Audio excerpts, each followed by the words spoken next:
राधे राधे। गुरुजी, मैं लखनऊ से आया हूँ। हाँ, और मैं आपसे एक सुझाव मांग रहा हूँ बताओ। कि हमारा पार्टनर जो है वो अपना धैर्य बहुत जल्दी खो देता है और बात बात पर गुस्सा करता है। उसको ये नहीं समझ में आता कि मैं क्या बात कहाँ पर किसके सामने कैसे कर रहा हूँ। कौन है तो पार्टनर वो आपका? अरे पार्टनर मतलब मेरी वाइफ। वाइफ क्यों?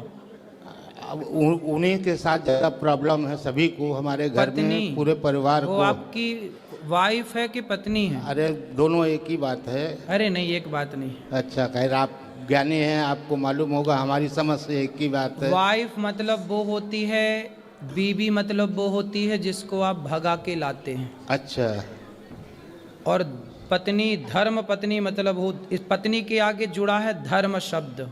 क्या तो जुड़ा है? धर्म पत्नी ही है वो। हाँ, जबकि वाइफ के आगे नहीं जुड़ता धर्म वाइफ, बीवी के आगे नहीं जुड़ता धर्म बीवी, है ये ना? ज्ञान आपसे मिसेस प्राप्त के हुआ। आगे नहीं जुड़ता धर्म मिसेस, जबकि पत्नी के आगे जुड़ता है धर्म, क्योंकि धर्म के अनुसार हमने उसका वर्ण किया है, इसलिए वो हमारी धर्म पत्नी है। जी हाँ। अब जो आपकी पत्नी, आपने शादी ब्याह धर्म से किया कि नहीं? धर्म से किया है, तो फिर 7 वो पीढ़ों आपकी से। धर्म पत्नी है, फिर वो ठीक आपकी है। बीवी। यदि भगा के लाए होते आप तो बीवी होती। अच्छा ठीक है, तो धर्म पत्नी है, वो संतुष्ट नहीं होती हैं। कहाँ है उनको वो? यहीं पर बैठी हुई हैं। बात कराओ, बात करो। आप बात करो। कैसी हैं आप? ठीक है। क्या नाम है आपका? शशि गुप्ता। शशि गुप्ता। ये आपके कौन हैं? पति है। पति। तो आप इनसे बात नहीं करती?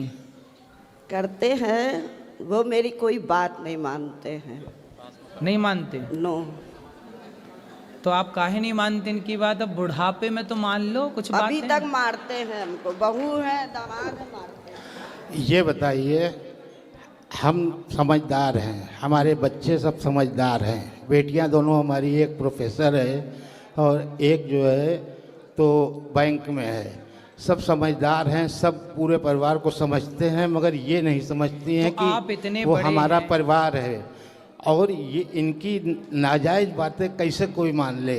जायज़ बात तो हम मानते ही हैं, लेकिन अब ये कहें कि हम अभी खड़े हो जाओ, अब हमारे अभी मान लो तकलीफ़ है, हम नहीं खड़े हो पा रहे हैं, तो इनको पेशेंस रखना, धैर्य रखना चाहिए, बस ये क्रोधित हो जाएंगी। मैं आपकी बात से सहमत हूँ। आप बहुत पढ़े लिखे हैं, आपका परिवार, आपके बच्चे बड़े बड़े हैं, बहुएं बड़ी बड़ी हैं, समझदार हैं, नौकरी कर रही हैं। आप अपनी पत्नी को मारते हैं?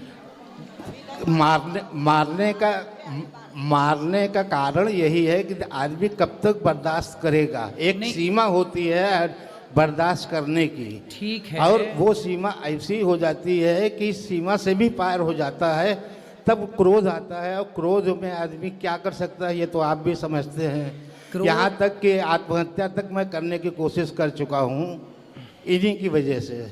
नहीं तो क्रोध इतना क्यों करना है? चलो जब गलत बात होती है तो कैसे कोई न लड़के, अब मुंह पर माँ है, माँ के मुंह पर तो बच्चे नहीं कह पाते हैं, लेकिन पीठ पीछे तो समझते हैं। मैं आपकी बात से सहमत हूँ, अभी मैं मैया को समझाऊंगा, पर मुझे आप आज ये वचन दे दो कि नारी पर तो हाथ नहीं ही उठाना चाहिए।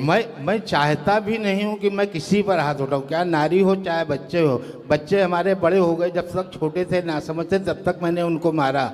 अब मैंने कभी बच्चों पर कभी हाथ नहीं उठाया, आज 20 साल से ज़्यादा हो गया है। बच्चों पे हाथ उठाना छोड़ दिया है तो पत्नी पे भी? पत्नी पर भी नहीं उठाता हूँ, लेकिन वही है ना कि इतना क्रोध दिला देती हैं। जब आपको गुस्सा आए ना, हाँ, तो आप एक उंगली उठाओ, इसको ऐसे उठाओ, इसको यहाँ रखो। वो करता हूँ। हाँ, दिन भर में अगर ये 100 बार बोलेंगी तो मैं 80 बार 70 बार जो है चुप रहता हूँ। अच्छा। लेकिन 30 बार तो बोलना ही पड़ जाता है कि कैसे क्या करें। मैया बात करो। मैया काहे ऐसा बोलती हो कि ये देखो चुप नहीं रह पाते? आप ही चुप रह लो। आपसे क्या बताए, अब आप गुरु हैं, नहीं बता सकते हैं। फिर भी आप ना बोला करो। देखो आप लोगों की इतनी उम्र हो गई, आप लड़कपन आपका बीत गया, जवानी आपकी बीत गई, अब आपका बुढ़ापा है। आपके बच्चे भी मेरे से बड़े हैं, मेरे से उम्र में बड़े होंगे, पोता भी आपका होगा। अब आप इतने बड़े हैं, समझदार हैं, इसलिए मैया आप एक मंत्र मेरा याद कर लो। किसी भी परिस्थिति में अब आप हर कुछ भी हो, आप ये समझो कि जो है सब ठीक है, भगवान का नाम बोलो, आप कुछ भी मत बोलो, मैं तो यही करती हूँ, कुछ भी मत बोलो। मैं बस आप ही दिन भर कथा सुनती हूँ, आप ही उसमें रहती हूँ। अब कुछ भी नहीं बोलोगी आप। हाँ। जब आप कुछ भी नहीं बोलोगी तो इन्हें गुस्सा नहीं आएगा, जब इन्हें गुस्सा नहीं आएगा तो ये आप पर हाथ नहीं उठाएंगे। अरे कोई बात गुरुजी नहीं मानते, कोई बात, हैं? कोई बात नहीं मानते, नहीं मानते? कोई बात नहीं तो मानते। कोई बात नहीं, ये तभी नहीं, मैं नहीं बोलती हूँ। ये नहीं मानते ना तो मत मानने दो। बहू का पक्ष लेंगे, बेटियों का पक्ष लेंगे, बस हम ही को मारे पीटेंगे, ये गलत बात है ना। अब ये कह रही हैं कि बहू का पक्ष लेते हैं, बेटी का पक्ष लेते हैं, क्या वो समझदार नहीं है? क्या वो ये नहीं जानते कि हमारी माँ सही है या गलत है? अरे भगवान, अब ये उम्र ये डिसाइड करने की नहीं है कि सही है कि गलत तो है। वो जब माँ सही ही होती है, माँ गलत नहीं होती। माँ क्या से गलत हो जाएगी? ऐसा कौन सा ये काम करती है? माँ तो सही होती है, लेकिन माँ का व्यवहार, जैसे आपके यहाँ पर इतनी माएँ आती हैं, तो कभी आपने माँ से ये नहीं पूछा कि आपने ऐसा व्यवहार क्यों किया जो आपको लड़कों ने निकाल दिया? कुछ माँ का व्यवहार भी तो गलत होता है। अच्छा, जिसकी वजह से बच्चे प्रताड़ित होकर निकाल देते हैं। माँ का व्यवहार कितना भी गलत हो, लेकिन बच्चों को ये अधिकार तो नहीं है कि वो अपनी माँ को लात मारें या थप्पड़ मारें। लात नहीं मारते, थप्पड़ नहीं मारते हैं, ये गलत है। उन्होंने कभी नहीं मारा, हमेशा इन्हीं को शांत किया है। जो गौरी गोपाल आश्रम में वृद्ध माएँ रहती हैं ना, जी, उनमें से कुछ माओ को बेटों ने लात मार के निकाला। हमारे यहाँ माना कि माता की भी कोई गलती होगी, लेकिन गलती इतनी तो नहीं होगी कि बेटा लात मारने लग जाए।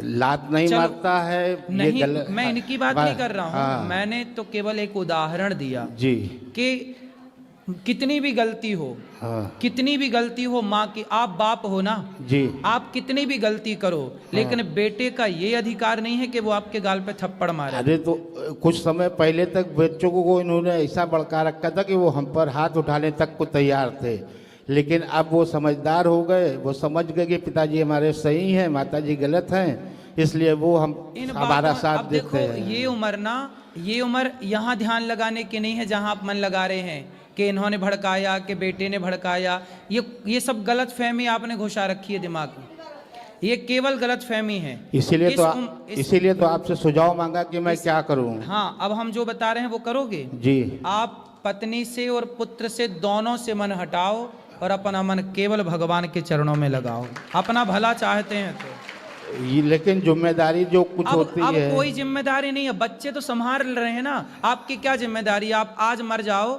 तो आपके बिना कोई काम रुकेगा आपके घर का? पहले ये बताओ। काम तो कोई नहीं रुकेगा, लेकिन एक पिता जब तक जिंदा होता है वो अपने बच्चों के प्रति जिम्मेदारी तो महसूस करता है। गृहस्थाश्रम कितने साल का है ये बताओ?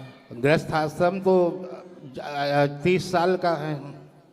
4 आश्रम होते हैं, ब्रह्मचर्य, गृहस्थ, वानप्रस्थ, सन्यास। हाँ। आपका गृहस्थाश्रम होता है तब तक का जब तक बेटी का विवाह नहीं हुआ, जब तक बेटे का विवाह नहीं हुआ तब तक आपका गृहस्थाश्रम था। अब गृहस्थाश्रम, बेटी का ब्याह कर दिया, बेटे का ब्याह कर दिया, दोनों सफल हैं, संपन्न हैं।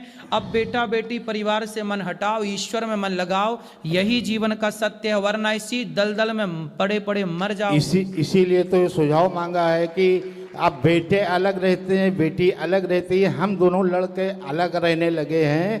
अब उसके बाद भी ये हमसे लड़ाई करती रहती है। अभी आते समय भी 2 मिनट के लिए मैं ATM तक क्या गया कि इन्होंने पारा इनका हाई हो गया।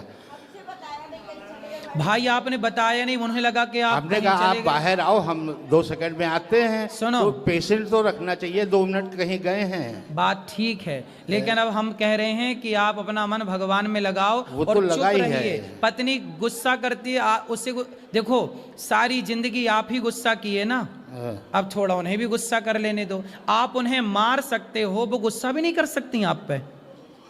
हम तो ये बताओ भाई, चाहते तराजू का हम तो ये चाहते हैं कि प्रेम से कोई भी बात बोलो, प्रेम से बोलो, क्रोध से मत बोलो। तो मैया प्रेम से, मैया ये देखो, सुन लो, थोड़ा और सुन लो बात कराओ। अच्छा ये कैसे खुश होंगे ये बताओ? वो कभी नहीं होंगे। बहू से खुश रहते हैं। हाँ। उन्हें घर से बाहर भी निकाल दिया तो मिलने जाते हैं, हमसे कोई बात नहीं करता है। घर से बाहर किसको निकाल दिया? हमको। क्यों? हमको। कुछ भी नहीं है।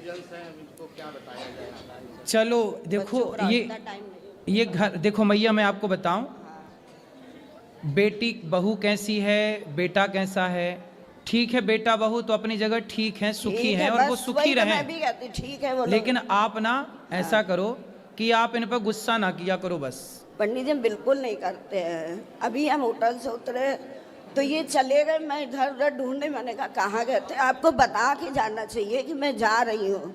अब मैं अनजान के इधर उधर ढूंढ। तो आपने बताना चाहिए, बात भी तो सही है ना। हर समय आप बिना बात के गुस्सा कर रहे हैं। एक तो बता के नहीं गए, ऐसे ही घर में करते, चोरी एक तो चोरी बता कहीं के भी नहीं। आएंगे, बताएंगे नहीं ना। बता दो भाई, थोड़ा हम बता जा दिया रहे हैं। करिए, क्या घट जाएगा? और खुद ही बुराई कर रहे हैं, मैं तो इसलिए खुशी से मैं हट तो कुछ नहीं जाएगा, लेकिन हर बात को ये समझ भी तो पाए। अगर अब- कोई बात समझने वाली है उस पर भी ये नहीं नासमझी दिखाती हैं। नहीं, अभी तो यहाँ पे वो सही है ना कि वो ये कह रही हैं कि भाई कहीं जाओ तो एक बार बता दो। अब इनको बता दो तो उस पर भी तो गुस्सा है ना। काहे गुस्सा है? सीधे भी चलती हैं, उल्टा भी चलती हैं, दोनों तरफ चलती हैं। अरे भगवान। हाँ, तो फिर आप एक काम करो। बड़ा दुखी हूँ मैं। अब देखो, अब तो बहुत गई, थोड़ी रही। अब तो मैं चाहता हूँ कि कितने ये साल भी के हो चली गए आप? जाए। कितने अरे, साल के? 63 का हूँ मैं। तो चाहता हूँ कि अब इसी समय हमको छुट्टी दे दे भगवान। क्यों? मैं इतना दुखी हो गया हूँ इनसे। किससे? इन्हीं से। पत्नी से? जी। तो बेटे से तो सुखी हो ना? वो बेटा बहू बेटी सब बढ़िया है, सब बराबर आदर करते हैं, सम्मान करते हैं। अच्छा ये बताओ, जरूरतें पूरी करते हैं। अच्छा ये बताओ, गुलाब किसके बीच में रहता है? कांटों के। फिर भी महकता है कि नहीं? महकता है। हाँ, तो आप कांटों के बीच में रह के थोड़ा महक लो, जो बची जिंदगी है अरे, जी लो बिंदास। अरे तो वो तो खुशी कर से ही रहे जियो। हैं। अब वो तो गई, अब गई बहुत, छोड़ी रही, अब आनंद से रहो। अब क्या लड़ना वो झगड़ना? तो वो करना ही है, लेकिन वही बताया ना कि एक बर्दाश्त की एक सीमा होती है। जब सीमा पार हो जाती है तब आदमी अपने आप को खत्म करने की ही नहीं सोचता खत्म। है। अब इस उम्र में मरना जाना, आत्महत्या ना करना, बड़ा पाप लगेगा, भूत प्रेत और बन जाओगे। क्या करे फिर अब आदमी नहीं, भूत जब बनना है आपको। इतना दुखी होने पर तो यही आदमी सोचता कि चलो भूत बन के ही सही रहेगा। और अरे क्या है। नहीं नहीं, भूत बनोगे मैया को फिर परेशान करोगे। तो तब समझ में आएगा ना। तो अभी आप नहीं भूत बन समझ के में आएगा, परेशान तब करना समझ चाहते में हो? आएगा। हैं? तब समझ में आएगा, अभी समझ में नहीं आता मतलब है। आप भूत बन के भी मैया को परेशान करोगे? हाँ? क्या करेंगे? ये प्लानिंग है। अच्छा ये बताओ, मैया से आप प्यार करते हैं कि नहीं? हैं? प्यार करते हो? प्यार तो बहुत करते हैं। इनकी सारी बातें अच्छी हैं। हाँ। इनका खाना बनाना, घर काम करना, काम करने में इनके बराबर कोई नहीं है अच्छा, हमारे मैया परिवार सुनो। में। लेकिन मैया सिर्फ यहाँ आओ, इनकी मैया। जबान कड़वी है। अगर इनकी जबान मीठी हो जाए तो सब कुछ उत्तम हो जाए, सुंदर हो अब जाए। मैया बात करा मैया को। मैया आप इनसे प्यार करती हो? और किससे करेंगे? देखो मैया आपसे बहुत प्यार करती हैं और आप भी बहुत प्यार करते हो, तो प्यार से रह लो ना इस उम्र में। मैंने सुना है बुढ़ापे में बड़ा प्यार बढ़ता है, सही है ये बाहर प्यार करेंगे, घर में नहीं करेंगे। बाहर मतलब इधर उधर सबसे बोलेंगे, बात करेंगे, हमसे नहीं करेंगे, ये गलत बात है। वो ये कह रही हैं मैया कि आप बाहर तो सबसे प्यार से बात करते हो, हमसे प्यार से बात नहीं करते। सबको बांटो, हमको डांटो। यही तो हमें गलत लगता है। हाँ, ये तो इनकी समझ की बात है, अब हम क्या कह सकते हैं।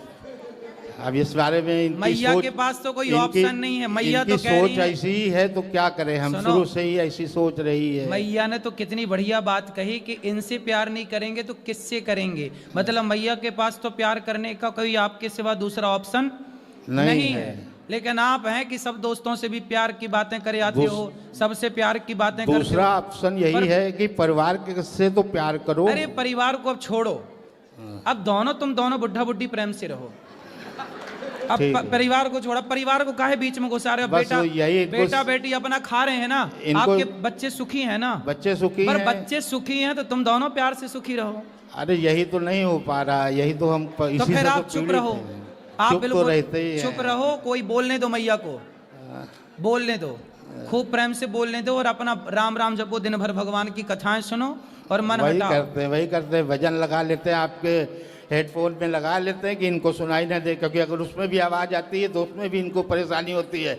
दूरबीन लगाई है, अब हम कान में 2 हेडफोन लगाए, आपका भजन सुन रहे हैं। हाँ। उसमें भी तकलीफ है कि दिन भर हेडफोन लगाए सुना करते हैं, दिन भर दूरबीन लगाए सुना करते हैं, अरे दिन तो भर उनको टीवी देखा करते हैं। उनको लगता ये उनको ये ना लगने लगे ना कि पड़ोसन से बात कर रहे हो अंदर अंदर, यही शक है शायद, हैं? शायद यही शक है। तो फिर उनको ओपन में सुना करो ना, शक क्यों बढ़ाना तो किसी का? ओपन में सुनने कहाँ देती है? चल फिर वही लड़ाई वाली बात आ जाती है। समस्या तो यही है कि वही लड़ाई आ जाती है, फिर वो कटु वचन बोलेंगी, फिर हमको क्रोध आएगा, फिर हमको कुछ कहना पड़ेगा, बर्दाश्त से बाहर होती है तो मार पड़ती है, अब उसमें हम पापी हो जाते हैं। अब हमें बताओ कि हम क्या करें? अब आप हमें सुझाव दें, बस ये करें। हम सुझाव दे रहे हैं कि चुप रहो, बस ठीक है, यही सुझाव सबसे उत्तम है आपके लिए। ठीक है, धन्यवाद। खुश रहिए।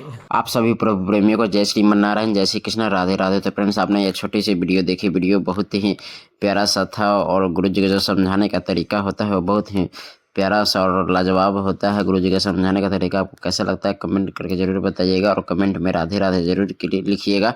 अगर आपकी मन की मर्जी हो तो चैनल को सब्सक्राइब और वीडियो को लाइक और बेल आइकन को अवश्य दबाइएगा। मिलते हैं किसी अध्यात्म में जुड़ी हुई इसी तरह के वीडियो में, तब तक जय श्री कृष्ण, राधे राधे।